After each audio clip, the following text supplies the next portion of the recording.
Hello parents, welcome back to my channel. आज का हमारा टॉपिक है हमारा बच्चा देर तक पढ़ाई करता रहे, पढ़ने के लिए बैठा रहे, उसके लिए पेरेंट्स को क्या करना चाहिए। जनरली पेरेंट्स की एक शिकायत रहती है कि बच्चा जब हमारा पढ़ने बैठता है तो न जाने कौन कौन से बहाने बनाकर वो पढ़ाई से साइड हो जाता है। इसके पीछे अलग अलग रीज़न हो सकते हैं। बच्चे का लैक ऑफ इंटरेस्ट हो सकता है या फिर बच्चे की इम्प्रॉपर सिटिंग पोजीशन भी उसका एक रीज़न हो सकती है। तो आज हम इस टाइप की सारी प्रॉब्लम्स और उनके सॉल्यूशन पे काम करेंगे, जो अगर आप आजमाएंगे तो यकीन मानिए आपका बच्चा पढ़ाई करते टाइम बहाने नहीं बनाएगा। तो इस वीडियो को एंड तक पूरा देखना। सबसे पहला जो रीज़न बच्चों की पढ़ाई में इंटरेस्ट ना आने का ये होता है कि बच्चा प्रॉपरली बैठता नहीं है। जनरली पेरेंट्स क्या करते हैं, बच्चों को इजी रहे उसके लिए बेड पर ही उनको कॉपी पेंसिल दे देते हैं कि बच्चे चलो यहीं पर बैठे बैठे पढ़ाई कर लो। लेकिन जब हम बच्चे को बेड पर पढ़ाते हैं तो बच्चे को पढ़ने के लिए बहुत ज़्यादा बेंड होना पड़ता है। जब बच्चा इतना देर तक बेंड करता है तो ऑटोमेटिकली बच्चे की कमर में, पीठ में दर्द शुरू हो जाता है, कई बार गर्दन में दर्द शुरू हो जाता है, जिस वजह से फिर बच्चे को भी पढ़ाई में इंटरेस्ट नहीं आता, क्योंकि कभी उसकी कमर दर्द हो रही होती है, कभी गर्दन दर्द हो रही होती है। तो हम भी पेरेंट्स सोचते हैं कि बच्चे को दर्द हो रहा है, चलो कोई बात नहीं, बाद में पढ़ लेगा। लेकिन उसके पीछे रीज़न जो होता है वो यही होता है कि बच्चे का जो प्रॉपर पोस्चर नहीं हो है इस टाइम, बच्चे का पढ़ते टाइम, उस वजह से ही बच्चे को पेन्स होती हैं। तो हमेशा सबसे ज़रूरी ये बात है कि बच्चे को जब भी आप पढ़ने बिठाएं तो प्रॉपर एक टेबल चेयर की हेल्प से ही उसको पढ़ाएं। अगर घर में आपके टेबल चेयर नहीं है, मैं ये नहीं कहती आप नया टेबल चेयर लेकर आए। आजकल स्टडी टेबल्स आते हैं जो बच्चा बेड पर अपने ऊपर रखकर उस पर पढ़ाई कर सकता है। अगर आपको प्रॉपर टेबल चेयर नहीं लेना है तो आप वो अराउंड वो 300-400 तक का वो टेबल आता है, आप बच्चे के लिए वो लेकर आ जाइए और उस पे बच्चे को आप पढ़ा सकते हैं। तो सबसे पहला और सबसे ज़रूरी बात जो है वो ये है कि बच्चे को पढ़ते टाइम कभी भी उसको बेड पर ना पढ़ाएं, उसको प्रॉपर टेबल चेयर या फिर स्टडी टेबल देकर पढ़ाएं। उससे बच्चे का पोस्चर सही रहेगा और बच्चे का पढ़ाई में इंटरेस्ट बैठेगा। दूसरा पॉइंट क्या होता है, जनरली पेरेंट्स को लगता है कि हमारा बच्चा पढ़ाई के टाइम कोई ना कोई बहाने मार देता है, मम्मा भूख लग रही है, मम्मा प्यास लग रही है, और पढ़ाई से भागता है। जैसे कई बार होता है पेरेंट्स को, बच्चा कहता है मम्मी अभी मैं पढ़ नहीं पाऊंगा, अभी मुझे बहुत भूख लगी है, कुछ बना दो। मम्मा उस टाइम पे चली जाती है किचन में खाना बनाने और बच्चा अपना साइड हो जाता है। तो इस तरह की अगर आपके बच्चा भी बहाने बनाता है, इस तरह की दिक्कत आपको भी आती है, तो उसका सिंपल सा एक सॉल्यूशन है, पढ़ने बिठाने से पहले हमेशा बच्चे को कुछ खिला के बिठाएं। कभी भी बच्चे को खाली पेट पढ़ने ना बिठाएं, ताकि बच्चे के पास ये रीज़न ना रहे कि मम्मा मुझे भूख लगी है। बच्चा अच्छे से, उसका पेट भरा हुआ होगा तो वो अच्छे से पढ़ाई भी करेगा। और दूसरा, हमेशा पानी की बोतल जो है बच्चे के पास रख के उसको पढ़ाएं, ताकि अगर उसको प्यास भी लगे तो उसको उठ उठ के बाहर जाना ना पड़े, वो साथ साथ पानी वहीं पर बैठे बैठे पी सके। और कई बार बच्चों को ये भी होता है कि पढ़ते टाइम मम्मा सुसु आ गई, मम्मा पोटी आ गई, तो हो सके तो पढ़ने से पहले बच्चे से पूछ लें कि आपको अगर सुसु पोटी आया है तो पहले आप कर लो, उसके बाद हम पढ़ने बैठेंगे। तो इस तरह की जो बच्चों के बहाने होते हैं उनको आप इस तरह ख़त्म कर सकते हैं। आप पहले ही उन सबका सॉल्यूशन उनको प्रोवाइड कर दीजिए, ताकि उनके पास ये बहाने तो बिल्कुल ना हो। तो 2 बहानों से तो आप बच जाएंगे इस तरह से, जैसे कमर दर्द हो गया, मम्मा दर्द होगी गर्दन में, या फिर मम्मा भूख लग गई, प्यास लग गई।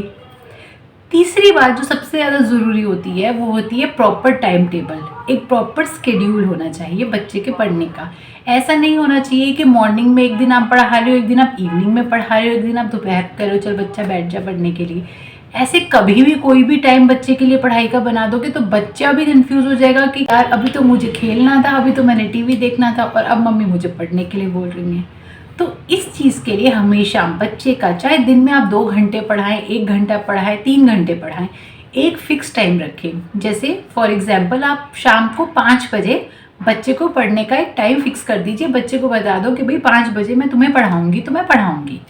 तो उससे क्या होता है, अब बच्चे को अगर कुछ भी करना है, टीवी देखना है, सोना है, कुछ चाहिए, कहीं खेलना है, वो सब वो 5 बजे से पहले पहले कर लेगा, क्योंकि उसको पता है कि 5 बजे तो मम्मा मुझे पढ़ने बिठाएंगी। तो इस तरह से आप अगर बच्चे का एक प्रॉपर टाइम टेबल रखोगे, प्रॉपर स्केड्यूल रखोगे, तो बच्चा कभी भी इस तरह के बहाने या फिर अपना मन मार कर पढ़ाई नहीं करेगा। बच्चे ने जो करना है वो पहले ही अपना फिनिश कर लेगा, ताकि 5 बजे प्रॉपरली वो आपसे पढ़ सके। इस तरह से तीसरा पॉइंट है हमारा कि प्रॉपर एक टाइम टेबल बनाओ उसके खाने पीने का, उसकी पढ़ाई का टाइम टेबल।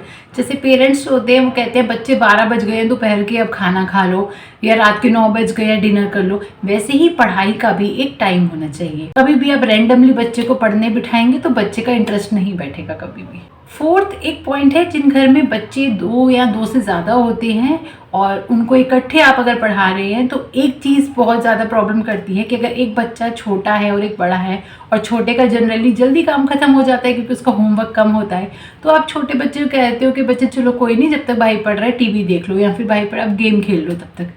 ऐसा कभी ना करें, क्योंकि जब आप ऐसा करते हैं तो जो दूसरा बच्चा है जिसकी पढ़ाई अभी फिनिश नहीं हुई है उसका माइंड डाइवर्ट हो जाता है, उसका ध्यान चला जाता है, यार छोटा भाई तो मेरा इतनी जल्दी फ्री हो गया, अब उसको खेलने को मिल रहा है, वो फ़ोन देख रहा है और मैं यहाँ पे पढ़ाई कर रहा हूँ। तो इस तरह से बच्चे का ध्यान पढ़ाई से हट जाता है और बच्चे की गेम में, उसकी जो भी वो कर रहा है उसमें इंटरेस्ट चला जाता है। तो अगर कभी भी ऐसा है कि एक बच्चे की पढ़ाई हो गई है और दूसरे की अभी रहती है, तो कभी भी पहले बच्चे को तुम खेलने ना बिठाओ, आप उसको कुछ होमवर्क टाइप दे सकते हैं, आप उसको कर्निंग करने को दे सकते हैं, कहीं पर उसको साथ ही बिठा के ऐसा लगना चाहिए कि हाँ वो अभी भी पढ़ाई ही कर रहा है, ताकि जो दूसरा बच्चा है उसको बुरा फील ना हो कि यार मेरी पढ़ाई खत्म नहीं हुई है, वो सही है उसका जल्दी हो गया। क्योंकि इन चीज़ों से भाई बहनों में लड़ाइयाँ भी बहुत हो जाती हैं और दूसरा बच्चे का पढ़ाई से ध्यान भी हट जाता है। तो अगर आप ये 4 बातें पढ़ते टाइम बच्चे के साथ में आजमाएंगे तो यकीन मानिए आपका बच्चा पढ़ाई में पूरा इंटरेस्ट लेगा। जो भी आपका टाइम है बच्चे का 2 से 3 है, चाहे 2 से 4 है, जो भी आपका टाइम है उस टाइम स्लॉट में बच्चा प्रॉपरली पढ़ेगा, क्योंकि उसके पास ना ही भूख का कोई बहाना है, ना ही प्यास का कोई बहाना है, ना ही उसको किसी दर्द का बहाना होगा और ना ही उसके अपने छोटे बहन भाई को देखकर होगा कि यार देखो वो तो मस्ती कर रहा है, क्योंकि वो भी उसके साथ बैठ के पढ़ रहा होगा। तो बच्चों को जब भी पढ़ाएं इकट्ठे बैठ के पढ़ाएं और ये वाली 4 बातें मेरी हमेशा ध्यान में रखें। आई होप आपको मेरी इस वीडियो से कुछ ना कुछ तो बेनिफिट होगा ही। अगर आपको मेरी आज की वीडियो पसंद आई है तो जल्दी से मेरी वीडियो को लाइक कर दीजिए, खूब सारा प्यार दीजिए। और अगर आपके आसपास कोई और पेरेंट्स हैं जिनके बच्चे अभी छोटे हैं या फिर जिनको इस टाइप की पेरेंटिंग टिप्स की ज़रूरत है तो प्लीज़ मेरी वीडियोज़ को उनके साथ शेयर कीजिए और बने रहिए मेरी नेक्स्ट वीडियो तक।